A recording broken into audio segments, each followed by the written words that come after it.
Your Steve Jones Show podcast is loading now. The Steve Jones Show podcast is sponsored by Sunbury Motors, North 4th Street in Sunbury, and Sunbury Motors Kia, routes 11 and 15 in Hummel's Wharf.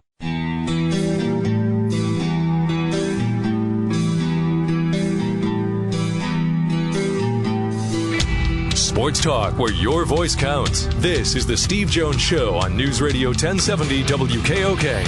Now, from the Sunbury Motors Studio, here's Steve Jones.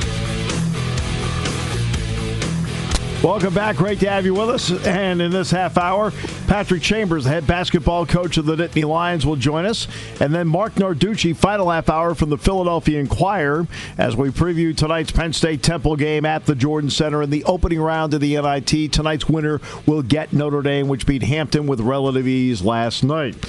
Meanwhile, in the NCAA tournament last night, Radford was a winner as they won by 10 over LIU Brooklyn 71-61, and UCLA and St. Bonaventure was a dramatic game last night in Dayton. Our play-by-play call of the day, Jalen Adams late for St. Bonaventure to put it away. Under a minute to play. Adams at the hash mark left side in front of his own bench. Adams starting and stopping. Jumper over Holiday. Oh, he stuck it! What a shot by Adams! Has struggled the entire night, and St. Bonaventure goes up 60-58 in the biggest moment. Jalen Adams saving his best for last, his 5th point of the night. Indeed, courtesy of Westwood One and the NCAA Radio Network. Jalen Adams and St. Bonaventure eventually beat UCLA 65-58. The Adams jumper really put the game away last night in the final minute when the Bonnies needed it. So Mark Schmidt, old friend, 2 o'clock flight this morning. They got out of Dayton at 2 a.m. and flew into Dallas, I believe.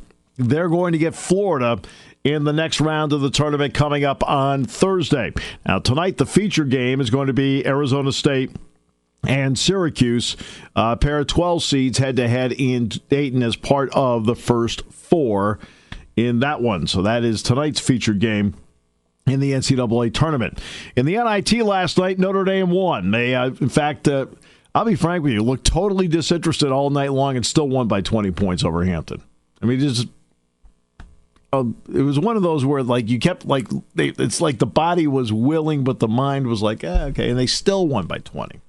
So Notre Dame won with relative ease last night. The winner of tonight's Penn State Temple game will take on Notre Dame in the second round of the NIT. Oregon won its way in the bracket as well. They're awaiting the winner of the Marquette game, which is also tonight. Marquette is the number 2 seed, and Oregon the number 3 seed in the bracket. So it's the number 4 seed Penn State, number 5 seed Temple tonight at 8 o'clock. We're on beginning at 7:30. And with that, we welcome in the head basketball coach of the Nittany Lions, Patrick Chambers. Coach, welcome back. Great to have you with us. Mr. Jones, thanks for having me on, buddy. All right. When there's the mystery about this for every Big Ten team is because of when the tournament ended to when you play again, there is that gap. So in practice, did you get back a team that was refreshed, or did you get one that had to work out some of the rust? A little bit of both. I think they were energized to get back to work, energized to get back on the court and get better. And we slowly, kind of moved them into playing live and competing, which I thought was intelligent for us because you don't want to get anybody hurt, not this late in the season.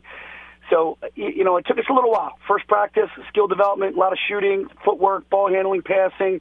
The next day we got after it. We went live, worked on odd man rushes. And then, obviously, yesterday we worked on knowing that we're playing Temple. We started to work on Temple a little bit. They also have to work with a different court. It's still 94 by 50, but the three-point line is further out at the international distance, wider lanes and so forth. What does that do for the game that you usually play, and what does it do for spacing on the floor? Well, I think that's why they're doing it. They want better spacing. That's why they're widening the lane, and that's why they're pushing the three-point line back. I'm in favor of definitely moving the three-point line back. I mean, I think there's so many threes taken nowadays in the NBA and in college that, have better spacing. So there are some open lanes or straight line drives to be had. I think the thing that's going to throw us off the most, because as you know, Shep and Tony will shoot those anyway. Right, that's fine. It doesn't matter where the line is. Yeah. But for some teams that might mess with their head a little bit. It really might. You know, Lamar likes to step into it. So a couple times yesterday I said, "Hey, Lamar, that's a 2, because your right toe's on the line." So everybody's got to be a little bit higher, a little bit wider, and the spacing's got to be better. I think the thing that might throw us off is the quarters. I was going to ask you about that. Yeah, the 4 quarters. I think everybody was in kind of rhythm, including myself and my staff, that, hey, 16, we're getting this guy out right before the media timeout, and 12, and 8, and 4. Well, now it's a little bit different. First quarter's 5, the second quarter's 7 and 3.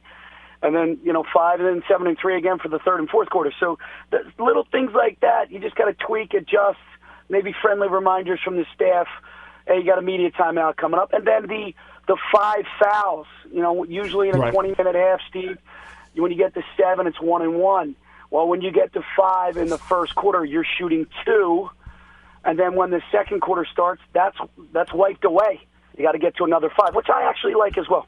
Well, 5, 7, and 3, you mentioned first quarter, second quarter, but you also have the quarter break. So, I mean, that also has to figure in as to how you work that, right? There's no doubt. It's almost like you got to go back to your high school days, because you really want to finish quarters strong.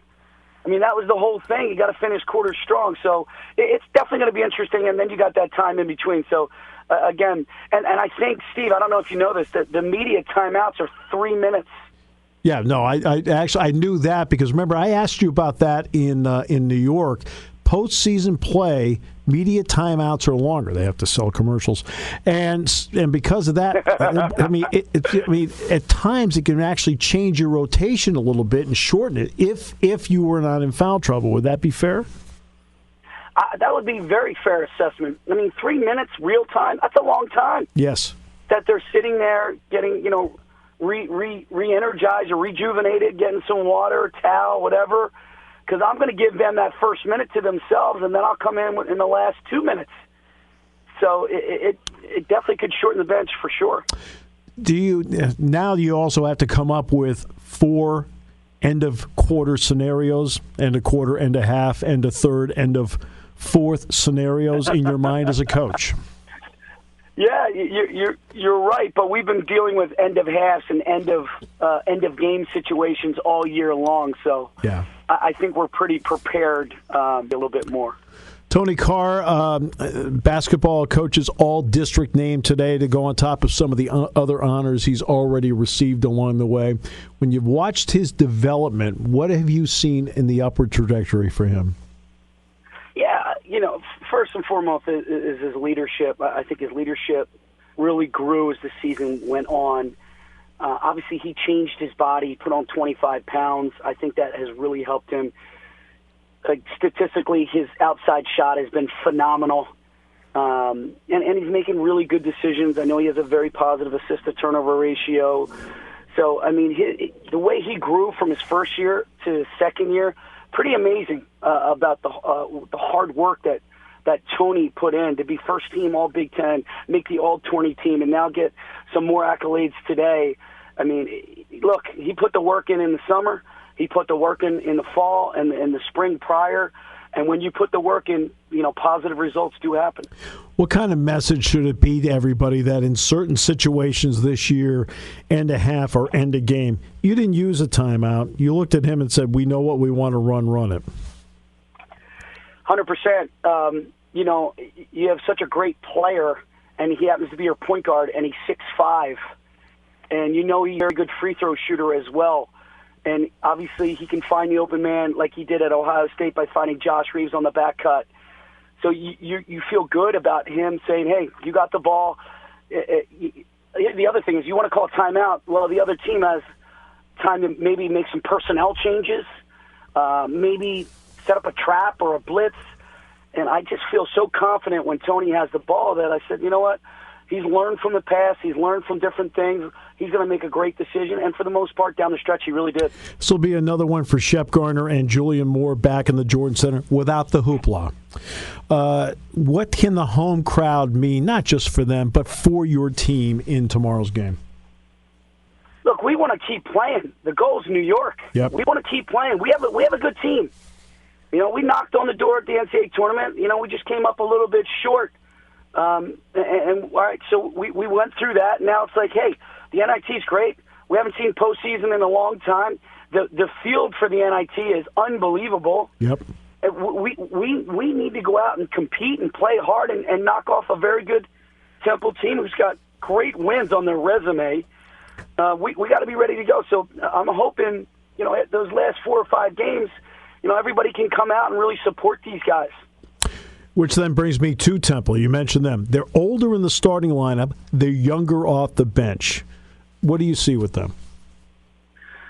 I love their point guard, Josh Brown. Recruited him hard. Obviously, we lost out, but he was a very, very good player. Tough-nosed kid from St. Anthony's, played for Bobby Hurley. Yep. He's kind of the maestro. He gets everybody involved. Fifth-year guy. Fifth-year guy, Yep. no question. He'll probably be guarding Tony for sure. And then, you know, Quentin Rose, everybody, you know, he's 6'7". He's long, maybe 6'8", depending on what roster you're looking at. I mean, he's long. He's extremely talented. He can make threes. He can drive it. He can make plays for others. I mean, he's been at a ton of stuff. USA basketball. I mean, the way he has approached this year, he's a big-time prospect for the next. Shiz Austin, who we also recruited, really, really good player, can score in bunches. Shooting the ball pretty well from 3. But again, Temple is a very good team. Obi, who I didn't even mention, their pick and pop 4-man, is at a solid year too. So they got 3 or 4 guys out there that can make threes. They got a solid 5-man who's going to bang you up and rebound and set good screens and roll hard. And then their bench brings a lot of energy, even though it's freshmen and sophomores. They're all, you know, 6'2", 6'3", and 6'6" and up. So it's going to be a great challenge. And obviously, Dump's a great coach. He's been doing it for forever and a day. You know, in my book, he's a Hall of Fame coach. So, you know, it's going to be a great battle tomorrow night. I'm looking forward to the challenge. One final question, I'll let you go, and that deals with, look, you go through the process and your team finds out on Sunday, obviously they're not in, but they're in this tournament. What about making sure right out of the gate that they are mentally engaged and attack this thing instead of any kind of, oh, geez, too bad we didn't make it? Yeah, you know, I think we handled that Sunday night. You know, you'd be upset for a little bit now, but know that we're going to a great tournament. And for the last 7 years, we haven't even sat in a film room and watched the selection show. We put ourselves in position. You know, like you said, the process, like we say, the climb. This is part of our climb. We can't miss a step. We can't miss a base. You know, I say my dad always used to say, you can't hit the ball and run the third. So this is what it is for Penn State basketball. We showed that we can compete in the Big Ten now. We're in the top 6. We did it, Steve, right? We did it. There's one. We won 2 games in the Garden and made it to the semi Saturday night. We put ourselves right where we needed to be to make the NCAA tournament. It just didn't happen. So this is the next step in the process for Penn State basketball as we continue to grow and emerge as a national name now. I think people recognize us as a national, that Penn State has a basketball program, which is pretty exciting. Well, so often in my 36 years, I've seen the NIT set up bigger and bigger things. I mean, I've just with Penn State. So that's where you are in the climb right now, setting up for bigger and better things. Yeah, and I think this is experience. Yes. It's going to help our younger guys. As you know, Shep plays 30-plus minutes, and Shep's going to be gone, and Julian's playing, 12 to 15 minutes. But a lot of these guys are young. We're playing sophomores and freshmen. So it's going to be exciting to watch this team emerge and grow and learn from everything that we've been through this year. So we should be that much better, hopefully heading into tomorrow night's game, but for next season as well. Patrick, pleasure. See you tomorrow. Appreciate the time very much. See you, buddy. Thanks for having me on. Patrick Chambers, head basketball coach of the Nittany Lions. They get Temple tonight in the Jordan Center beginning at 8 o'clock this evening. Again, we'll be on beginning at 7:30. Interesting watching the rules play out last night. This is how it's going to play out. The rules for the NIT, the experimental rules will be as follows. The lane will be wider, like the NBA. I think when the rules committee takes a look at this in 19, I think it's got a chance to stick. The three-point line is going to be moved out further. I want to say, 22 feet, an inch and a quarter. So it's about, 16, 17 inches further out than the college line. It's at the international line. I think that's got a chance to stick. The quarters, we'll see. I'm not so sure if they're going to do the quarters or not. I think the offensive rebound to 20 seconds is definitely going to stick. I think because you get an offensive rebound. Why do you get a fresh 30 seconds? Again, you've got 10 seconds to bring the ball over the timeline, and an offensive rebound, you're already over the timeline. And you notice this year, in certain out-of-bounds situations, the clock recycled to 20 seconds. Same theory. I think on an offensive rebound, you'll see the same thing. The quarters, I don't know if it's going to stick or not. I know men's college basketball is the only one that does not play quarters. The NBA, women's basketball, international basketball all play quarters. Now, in the NIT, you'll notice that tonight the media timeouts, which are normally 16, 12, 8, and 4, first stoppage under each. Now it's a little bit different. It's going to be in the first quarter, the under 5. Then you have the end of the quarter. Then there'll be one at the under 7 in the second quarter, under 3, and then you get to the half. Each coach still has a use it or lose it in the first half, then only 3 timeouts to work with regardless in the second half. And the same story in the second half, under 5 in the third quarter, then in the fourth quarter you have an under 7 and an under 3. Also, the timeouts are going to be longer, and this is what you'll see in the NCAA tournament. This is why I've talked about repeatedly that you'll notice in the NCAA tournament, unless there's foul trouble, and foul trouble has to be taken into play, always. But if there's no foul trouble for a coach, you'll notice they'll shorten their bench. I mean, a lot of coaches will play 7 guys during the course of the NCAA tournament. Why? The timeouts are just so much longer because when TBS and CBS are literally paying $716 million this year to the NCAA to televise the games, they have to make up for it somewhere, and that is commercials. So every 30-second timeout in the NCAA tournament, whammo, they are going to a commercial right away. During regulated timeouts, now in the NCAA tournament, normal play of 16, 12, 8, and 4, those are 3-minute timeouts. Well, it's the same story in the NIT. The NIT timeouts are all 3-minute timeouts. So coaches, if they are not in foul trouble with their players, will be able to rest their players, right? And not only that, you got the quarter break in the NIT. Now, you don't have that, obviously, in the NCAA tournament. There's one other note in the NCAA tournament, too. If you obviously know men's college basketball, you know that the first timeout called by a coach in the second half of a game, even though it goes in as a 30-second timeout, ends up being a long timeout, again, so TV can get commercials in. Well, the change in the NCAA tournament is that when a coach uses the first timeout of the first half, it is also a long timeout. So those little subtleties, if you have a team that is not in foul trouble, that's what you see. That's why you see benches shorten during the course of the NCAA tournament if a team is not in foul trouble. Those little subtleties that a lot of people don't know, pick up on, don't know about the game, whatever, and I understand that completely. How are you going to know that? Unless somebody sits there and explains it to you.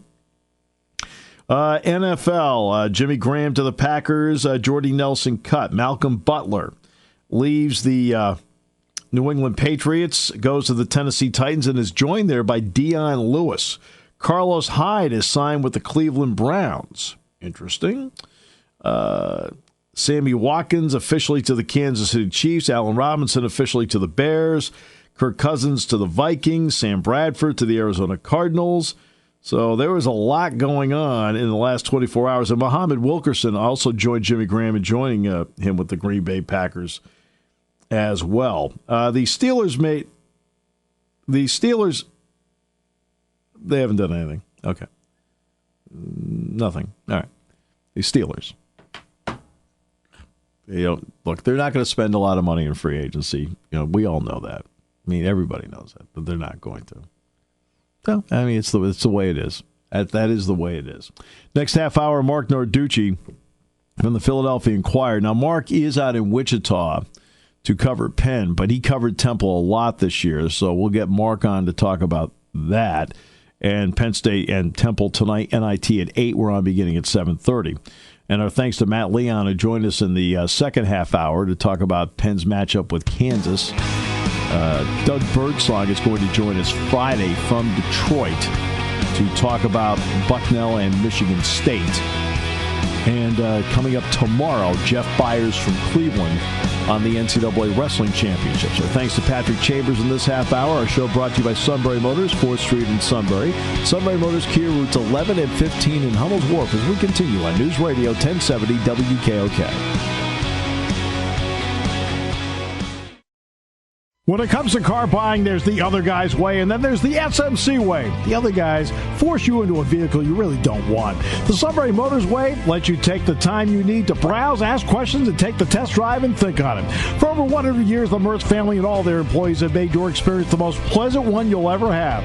The other guys won't offer you the best price for your trade, no matter how much they say they will. The SMC way is their promise to provide you with the most money the market shows your vehicle is worth. The SMC way is to offer you all applicable factory rebates on new vehicles and generous discounts. Looking for a pre-owned vehicle? The SMC way checks each vehicle in a 200-mile radius to determine the lowest price, then beat it. It's the lowest price promise, just part of the SMC way. The choice is up to you. The other guy's way or the SMC way. The SMC way wins every time. Sunbury Motors Company in the North 4th Street Auto Plaza, Sunbury, and at sunburymotors.com. Selling more cars and satisfying more customers for over 100 years.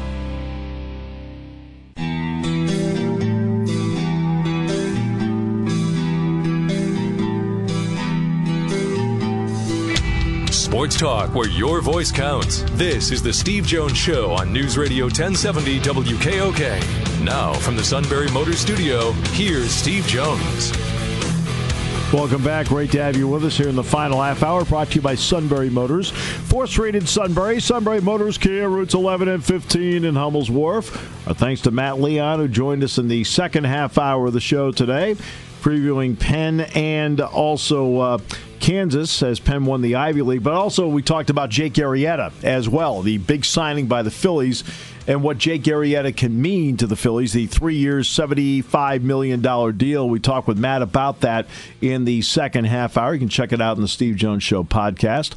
Penn State will take on Temple tonight in the NIT opening round at the Jordan Center at 8 o'clock. We're on News Radio 1070 WKOK and the Penn State Sports Network beginning at 7:30. And Penn State basketball coach Patrick Chambers joined us in the last half hour. Coming up in this half hour will be Mark Narducci of the Philadelphia Inquirer to give us a preview of Temple and what they did during the course of the season. Mark, by the way, is out in Wichita covering Penn in the NCAA tournament for the Inquirer, but he covered Temple all season long. We'll be talking to him in just a few moments. We'll go to Cleveland tomorrow and bring in Jeff Byers to preview the NCAA Wrestling Championships as Penn State goes for its 7th title in the last 8 years. It really is a two-team race between Penn State and Ohio State. Where can you find the bonus points to win it? That's going to be the difference in this one, and that's where Jason Nolf comes into play. Nolf apparently is about as ready to go as he possibly can be. He did wear that heavy brace out in East Lansing in the 2 rounds that he wrestled, and by the way, wrestled well, and then that was it. He shut it down at that point. But we'll talk to Jeff about whether Nolf's wearing the brace or not, and it'll be a key. I mean, can he pick up bonus points? And Bo Nickel and Mark Hall and Nick Nevels and Vincenzo Joseph, Nick Lee, those are guys that all can pick up bonus points for Penn State. And some guy named, what the heck is his name? Zane Rutherford. I think it's between Rutherford and Kyle Snyder as to who wins the Hodge again this year. Of course, Zane won it last year. But it's going to come down to bonus points. Can Snyder get bonus points? Can Jordan get bonus points for Ohio State? I mean, that's, and it's a 2-team race. I mean, there's really nobody else that's going to be able to sneak in and beat either one. Penn State's either going to be first or second in this thing, and Ohio State's either going to be first or second in this thing. And it gets underway tomorrow in Cleveland, and Jeff Byers will join us from Cleveland coming up tomorrow on the show. And then we will get to Bucknell and Michigan State in Detroit, Little Caesars Arena, brand new arena. And Doug Birdsong is scheduled to join us from Detroit coming up on Friday's show. All right, let's bring in Mark Narducci now, Philadelphia Inquirer. It's been a little while, Mark, since we talked, but it's always great to hear you on the other end. Thanks for joining us. Thanks, Steve. Thanks for having me. I haven't talked to you in a while since Temple and Penn State played in football. That sounds about right, Mark. It does. When you look at Temple this year, they went 17-15. What did you like about the team? Let's start with that part. Well, what I liked about them was they were able to beat some good teams. They have three top 20, 25 wins, Clemson, Auburn, Wichita State. They played Cincinnati as tough as ever at home, then they got blown out on the road. So they played, really, really well. And they're a relatively young team. They had 2 senior stars, but they have a young team, and they have 3 freshmen who really started to see some time toward the end of the year. Right, now let's flip it to the other side. Where are the holes? Why are they a 17-15 team? Because they're just so inconsistent, so up and down, and because I don't think they shoot great, and they rarely get easy shots. When they got blown out by Cincinnati, Josh Brown, their point guard and fifth-year senior, went to Coach Fran Dunphy and said, we'd like to run a little bit more and try to get easier baskets. And Coach said, okay, go ahead and do it. Just don't turn the ball over. But they haven't been able to do it still. So everything is hard. Everything is in the half court. And if they're not on, then it's going to be a long night for them. Which then brings the next part up, Mark, because you and I know that one of the areas that will be instituted into the NIT as an experiment is a longer three-point line at the international distance. Could that potentially play a role as to how this game plays out? I think it can, because I don't think that they are a good three-point shooting team at this distance. So if they bring it back, I certainly don't think it'll help them. But again, they're just so streaky. Sometimes they can do it. The other thing is, Steve, they don't get to the foul line enough. They had the fewest number of free throws of any team in the American Athletic Conference. And again, that's all part of not getting easy points. They only had 15% of their points this year at the free throw line. Now, Penn State's at 17, and that's not a great number. 15's worse. Right, and the other thing is they're not the greatest free throw shooting team once they get there anyway. Yeah. So, they have a lot of good athletic guys and all that, but the way college basketball is going, right. If you cannot hit from the perimeter, you're going to be in trouble. And, for instance, I'll give you an example. They have a 6'8" sophomore by the name of Quentin Rose. Yep. He's got NBA athletic ability. He's just terrific, but his handle is weak, and his outside shooting is suspect. But again, he's the kind of guy, that kind of athletic player is the kind you see in the NBA, but they have more refined skills. If he could ever get a better handle and can get a little more consistent shooting, he could be there as well, but he's the charts athletically. He had 25 against Wichita State, but then to your point, Mark, he's only hit 5 of his last 28 three-point shots. Yeah, I think I don't think he's a confident three-point shooter, and to be honest with you, he's got such explosion that he can take it to the basket. The problem is he doesn't always remember to keep the ball with him, and that's all part of not having that handle. But I think he should not be a main three-point shooter because he doesn't have good form, and I don't think there's a lot of confidence there all the time. Yeah, which is interesting. But they have other players, especially a couple 6'10" guys, one in particular who can just flat out play, a veteran that has been around the block and plays well for them. You must be talking about Obi and Echinonia, the senior, Yep. But the problem with him is he's a stretch four, Steve. He's got tremendous range, but the problem with him is, and especially this year, he's been just too up and down. When he's not hitting early, it seems to affect him. I mean, he had 19 points in the opening round playoff game, tournament game win over Tulane, and then the next night he got in early foul trouble. I think he ended up with like 3 points. So as he goes, they've gone, but he's been very inconsistent. But again, I think he's got one skill that the NBA would look for, and that being a long-range shooting ability. He's got to get stronger physically, but I think, he may not go directly to the NBA, but I think eventually if he works on this game, he could be. But he was just very inconsistent. Yeah, because he's got that part, and he has some length to go with him. But the foul trouble, he's been in foul trouble 3 or more in each of the last 7 games. Yeah, and it seems when he's in the foul trouble, it happens early. Like, he'll get 2 quick ones early. And it's not like a lot of times it's because he's not strong enough and he doesn't get the right position. He's out of position and then he'll lean over and foul somebody, something like that. But he's a great young man. He was just named the Scholar Athlete for basketball in the American Athletic Conference. And, you wish someone like this well. But he's the kind of guy that if he ever got in a role, they could make a long run. In fact, when he was a freshman, he played really well toward the end of the season when they went to the NIT semifinals. And even in the loss to Miami, I think they lost 60-57, if I recall, he had one of the biggest games ever at Madison Square Garden. What kind of backcourt combination, Mark, would the veteran Josh Brown, the fifth-year player, and Shiz Alston be? Well, I think they're very solid. The problem is Josh Brown, tore his Achilles, tried to come back last year, only played 5 games and then took a medical red shirt. Hasn't been the same player. He's had some good games, some up and down games, but he just hasn't been. Before he got hurt, he was playing as well as he had ever played at Temple. They had just been to the NCAA tournament. He was a big part of it.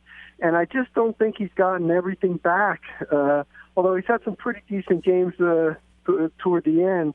But he was the lockdown defensive player. There are now players that are getting by him at times. So he's still a solid player, but I don't see the same player before the injury. As for Shiz Alston, he's a junior guard. I think he's a good player, but I don't think he's taken the next step here.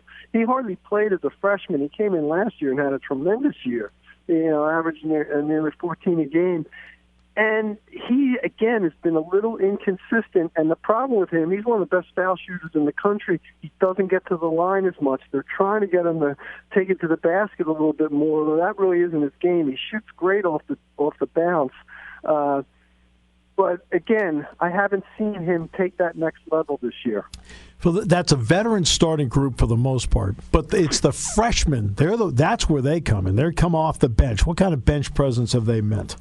Well, they've been great lately, and a lot of them, especially under Fran Dunphy, you don't always get to play right away. And like Nate Pierre-Louis, the 6'4" freshman guard, he didn't play at all the first 4 games. He played very little the first month of the season. Eventually, turned out to make the all-rookie team in the American Athletic Conference. He's a tremendous defender. Nobody brings more energy than he does. They have a kid also, J.P. Mormon, a 6'7" freshman who I think, again, did not play a whole lot early in the season, started getting more time late in the year and has really done well. He got hurt against Tulane in that win over Tulane in the AAC first round, and nobody thought he would play the next night, and he came back. He hurt his knee. He came back, so he showed a lot of grit. And then they have another guy, Dre Perry, who probably the most highly talented of all of them. The problem is he has not been a consistent shooter. But, again, athletically, the kid's off the charts, brings a lot of energy. I think these 3 freshmen, and they have another one named Hamilton, I think they're all going to be a big factor next year for this team. How about Fran Dunphy? He's been there now for 12 seasons. How do you look at where he is with the program right now? There's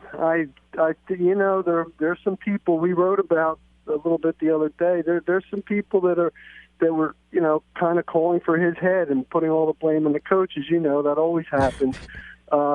He's led them to 7 NCAA tournaments. The year they went to the NIT, they were the first team out when the selection committee or not the last team in or whatever. But they were that close to making the NCAAs in ace time. The problem is they've only made it once out of the last 5 years, and people look at that. So I don't know. He's got 3 years left on his contract, as we wrote the other day, according to a couple of our sources. And that's a lot if you're thinking of buying somebody out, especially at a school like Temple, which doesn't have a ton of extra funds. I have to ask you very quickly, just off topic for 1 second. I believe you wrote an article in the Inquirer about Temple looking at a football stadium. Where does that stand right now?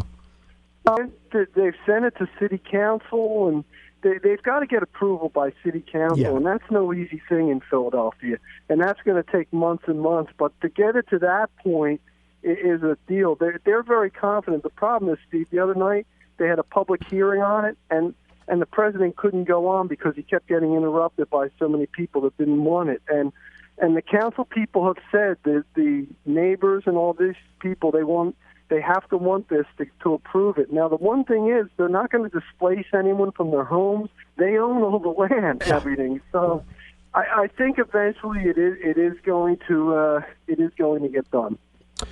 And finally, your thoughts just on the matchup at Penn State and what the thought process is about Penn State down in the city right now. Well, the thought process is they came very close to making the NCAA tournament, right? I mean, they've had quite a year with a lot of the Philadelphia kids that Coach Chambers has recruited. And, you know, if they can keep them all and not have them try to go to the NBA or anything like that, I think this is going to be a very good team next year. Absolute pleasure, Mark. Appreciate it very much. Just quick, you cover the entire city. Villanova, Penn, how do you feel about their chances? I mean, obviously Penn's got Kansas, but Villanova, how do you like the bracket starting out in Pittsburgh? I like Villanova's chances. I think they're a veteran. Yep. I think being in the overtime game with Providence in the Big East Final will really help them out.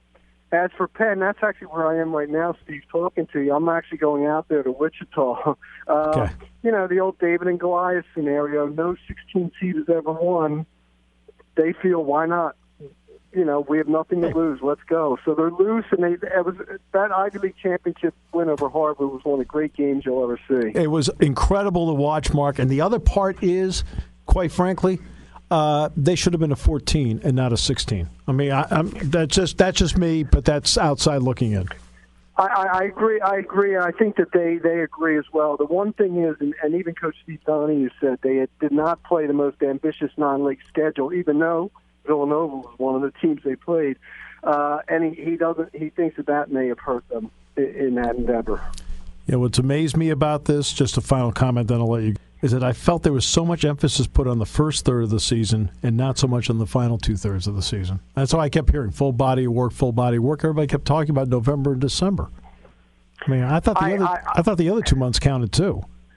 I think the problem with the NCAA committee is there's still too much inconsistency. Does RPI matter?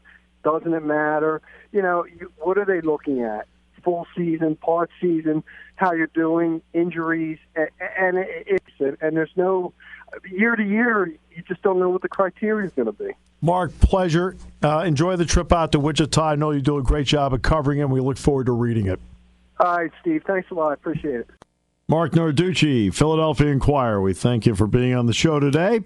And we thank Patrick Chambers for being on the show today and Matt Leon. In the second half hour, Matt Leon talked to us not only about Penn, which will take on Kansas in the NCAA tournament, but we also talked to Matt about the signing of Jake Arrieta by the Philadelphia Phillies. It's a big move by the Phillies. I asked Bob Nightingale when we had Bob on the show earlier this week, I said, what does that do, in your opinion, to Philadelphia? Does it make them a legitimate contender for the second wild card?